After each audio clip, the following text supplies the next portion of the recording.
లక్షల విలువైన 400 మొబైల్ ఫోన్లను పోలీసులు రికవరీ చేసి బాధితులకు అప్పగించారు. పోర్టల్ ద్వారా పోగొట్టుకున్న దొంగిలించబడిన మొబైల్ ఫోన్లను రికవరీ చేస్తున్నామని పోలీస్ కమిషనర్ రాజశేఖర్ బాబు వ్యాఖ్యానించారు. సైబర్ సిటిజన్ అప్లికేషన్ ని ప్రజలు వినియోగించుకోవాలని 1930 సైబర్ కి కాల్ చేస్తే వెంటనే స్పందన ఉంటుందన్నారు. బిఎస్ సైబర్ అవేర్నెస్ సిటిజన్ గా ఉండాలన్నారు. దసరా ఉత్సవాల సందర్భంగా సైబర్ సిటిజన్ అప్లికేషన్ పై వచ్చిన భక్తులకు అవగాహన కల్పిస్తామన్నారు. బొట్టు మొబైల్ ఫోన్లను రికవరీ చేయడం జరుగుతోందన్నారు. ఫిర్యాదుదారులు తమ మొబైల్ ఫోన్ పోగొట్టుకున్నప్పుడు పోలీసులకు ఫిర్యాదు చేస్తే IMEI నంబర్లు, అడ్రస్ ప్రూఫ్లను CEIR పోర్టల్లో నమోదు చేయాలన్నారు.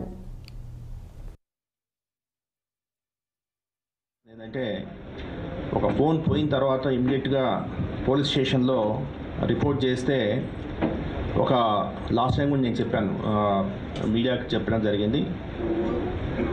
Customer equipment identification registry CEIR అనే ఒక గవర్నమెంట్ ఆఫ్ ఇండియా ఒక వెబ్సైట్ ఉంది.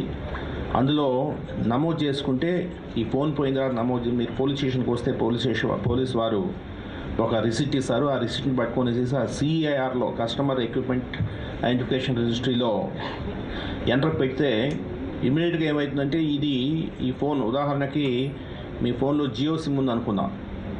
సో జియో సిమ్ ఉంటే ఈ ఫోనే కాదు, ఆ మొబైల్ డివైస్ ఏదైతే ఉందో ఆ మొబైల్ డివైస్కి ఒక IMEI ఉంటుంది.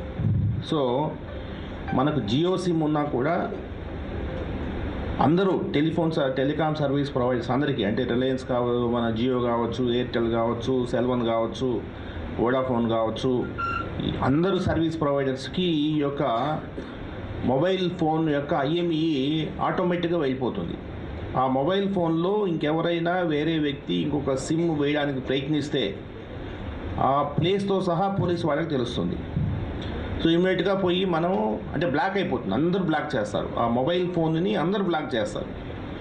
అంటే ఏ సర్వీస్ ప్రొవైడర్ సిమ్ కార్డు వేసినా అది అలర్ట్ SHOకి వస్తుంది. సో ఇక్కడి నుంచి మనం పంపించి తీసుకురావాల్సిన అవసరం ఉంది. 2022 మార్చిలో కామారెడ్డి జిల్లా